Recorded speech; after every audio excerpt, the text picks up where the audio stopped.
آقا کریم رؤوف الرحیم صلی اللہ تعالی علیہ وسلم کے پیارے دیوانے حضرت صالح علیہ السلام قوم ثمود کی خیرخواہی کے لیے، ان کو بھلائی کے راستے پر لانے کے لیے، خدائے قہار والجبار کے آگے جھکنے کے لیے نبی بنا کر بھیجے گئے۔ قوم ثمود میں جب حضرت صالح علیہ السلام پہنچے دعوت و تبلیغ کے لیے، تو انہوں نے کہا کہ اگر تم نبی ہو تو ہماری اس ڈیمانڈ کو پوری کرے کہ تم ہمیں ایک معجزہ بتائے کہ اس چٹان سے ایک اونٹنی گابھن نکلے۔ حضرت صالح علیہ السلام نے ان کی بات سنی اور ان کی ڈیمانڈ پوری کرنے کے لیے تیار ہو گئے، چونکہ اللہ کے نبی تھے۔ تو حضرت صالح علیہ السلام نے چٹان کی طرف اشارہ کیا تو وہ چٹان پھٹ گئی اور وہاں سے خوبصورت اور زیادہ دودھ دینے والی اور گابھن اونٹنی وہاں سے پھٹ کر کے نکلی، اور نکلتے ہی اس نے اپنے بچے کو جنا۔ آقا کریم علیہ السلام کی پیارے دیوانوں، پھر وہ پھرتی اپنے بچے کے ساتھ اور چرتی تھی۔ پھر بات یہ ہوئی کہ حضرت صالح علیہ السلام نے ان کو خطبہ دیا کہ اے میری قوم، آ جاؤ ایک اللہ کی طرف، وہی معبود ہے، وہی رزاق ہے، اور وہی ہم کو پیدا کرنے والا رب ہے، وہی ہم کو رزق پہنچانے والا رب ہے۔ میں اس اللہ کا نبی ہوں، مجھے اس کا نبی تسلیم کرو اور اس خدا کو خدا تسلیم کرو اور کسی کو شریک نہ کرو، اسی کی عبادت کرو۔ آقا کریم علیہ السلام کے پیارے دیوانوں، پھر حضرت صالح علیہ السلام نے کہا اگر تم اس کو خدا نہیں مانو گے تو پھر یاد رکھنا، اور اس کی زمین میں تم گناہ کرتے رہو گے، فساد برپا کرو گے، تو یاد رکھنا کہ عذاب تم پر آ جائے گا، یہ انہوں نے کہا۔ آقا کریم صلی اللہ علیہ وسلم کے پیارے دیوانوں، قوم ثمود میں ایک ہی تالاب تھا، اور وہ جو اونٹنی تھی وہ معجزاتی اونٹنی تھی، اور وہ بڑی جو تو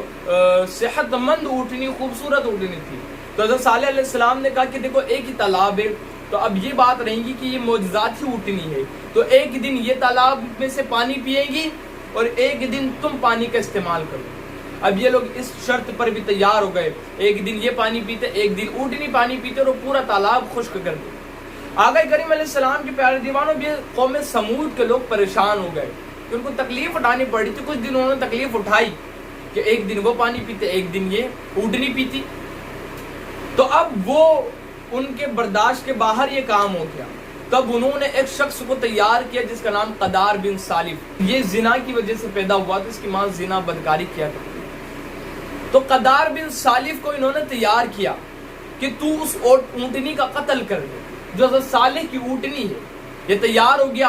حضرت صالح علیہ السلام اس کو روکتے رہے لیکن وہ مانا نہیں، اس نے پہلے اونٹنی کے چاروں پیروں کو کاٹا، پھر اس کو ذبح کر دیا، اور بڑی ہی بے ادبی کے ساتھ حضرت صالح علیہ السلام کی خدمت میں گفتگو کرنے لگا اور کہنے لگا او صالح علیہ السلام، جاؤ تم نے جس کا وعدہ کیا تھا نا وہ لے کر آؤ، یعنی عذاب لے کر آؤ۔ آقا کریم صلی اللہ تعالی علیہ وسلم کے پیارے دیوانوں، انہوں نے اس طرح بے ادبی کی، سرکشی کی، تو پھر اللہ تعالیٰ نے ان پر عذاب نازل کرنا چاہا، تو ان پر ایسا عذاب آیا کہ پہلے ایک چنگھاڑنے کی آواز آئی، پھر زلزلے آئے، اور پھر دیکھتے ہی دیکھتے وہ سارے کے سارے لوگ الٹے ہو گئے، الٹے ہو کر فنا و برباد ہو گئے، ان کی بستیاں ٹوٹ پھوٹ گئی اور وہ سب کے سب مر گئے۔ آقا کریم صلی اللہ علیہ وسلم کے پیارے دیوانوں، لاشوں کے انبار لگ گئے، سارے کے سارے لوگوں کی لاشیں پڑی تھی اور ان کے مکان کھنڈروں میں تبدیل ہو گئے اور وہ سب کے سب مٹی میں مل گئے۔ آقا کریم علیہ السلام کے پیارے دیوانوں، جب حضرت صالح علیہ السلام نے ان لاشوں کو دیکھا، ان کھنڈروں کو دیکھا، ان عمارتوں کو دیکھا جو نصف نابود ہو گئے، جو برباد ہو گئے، تو پھر ان کو اپنی قوم سے، ان کی لاشوں سے اتنی نفرت ہو گئی، اس بستی سے اتنی نفرت ہو گئی کہ انہوں نے اس بستی سے منہ پھیر لیا اور پھر دوسری جگہ جا کر بسنے کا ارادہ کیا۔ حضرت صالح علیہ السلام جب چلتے تو اپنی قوم کی لاشوں کو دیکھ کر یہ ان سے کہتے جاتے، یا قوم لقد ابلغتکم رسالت ربی ونصحت لکم ولکن لا تحبون الناصحین۔ اے میری قوم کے لوگوں، میں نے تم تک خدا کی رسالت پہنچا دی تھی، میں نے تم کو بھلائی کا درس دیا تھا، میں نے تم کو اس خدا کو پوجنے کا درس دیا تھا، میں تو تمہاری بھلائی چاہتا تھا، میں تو تمہارا اچھا چاہتا تھا، لیکن خیر خواہی تمہیں راس نہ آئی،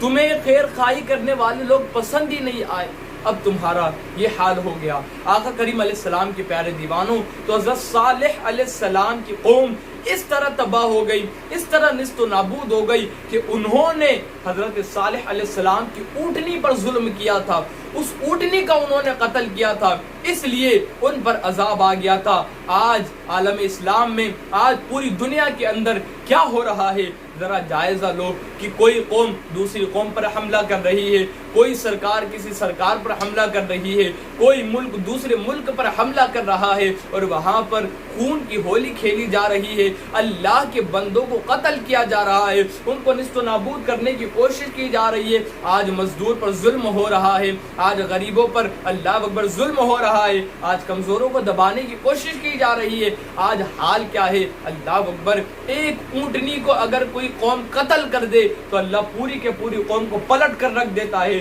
پوری کے پوری قوم کو مٹا دیتا ہے۔ لیکن آج انسانوں کی ایک بڑی تعداد ہے جن کو مارا جا رہا ہے، جن کو مارنے کی سازشیں بنائی جا رہی ہے،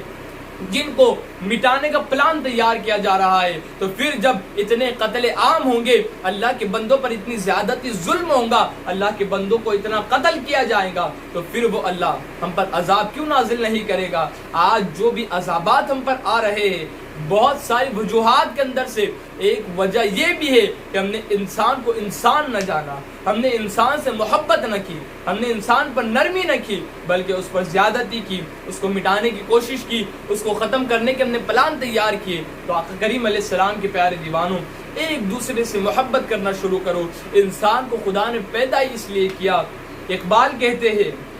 کہ درد دل کے واسطے پیدا کیا انسان کو، ورنہ عبادت کے لیے بہت تھے جن و بشر۔ انسان کو درد دل کے لیے پیدا کیا ہے، انسان کو ایک دوسرے سے محبت کے لیے پیدا کیا ہے، تو ہم انسان بن کر رہے، دوسرے کو انسان جانے اور اس سے محبت کرے، اس کی پرابلمز کو، اس کی مشکلات کو دور کرنے کی کوشش کرے، نہ کہ ہم خود اس کے لیے مشکل بن جائے، پریشانی کا سبب بن جائے۔ آقا کریم علیہ السلام کے پیارے دیوانوں، تو قوم سمود اس طرح برباد ہوئی کہ انہوں نے اللہ کے ایک مخلوق پر ظلم کیا تھا، اللہ کے ایک مخلوق کو قتل کیا تھا، اس وجہ سے پوری کے پوری قوم نیست و نابود ہو گئی۔ آقا کریم علیہ السلام کے پیارے دیوانوں، تو درد دل کے واسطے ہم کو پیدا کیا ہے، تو ہم ایک دوسرے سے اپنی مشکلات کو ظاہر کریں اور ایک دوسرے مل کر اس مشکل کا حل ڈھونڈے اور اس مشکل کو ختم کرنے کی کوشش کرے، ایک دوسرے سے محبت کرتے رہے۔ واللہ عالم عز وجل ورسولہ عالم، صلی اللہ تعالی علیہ وسلم۔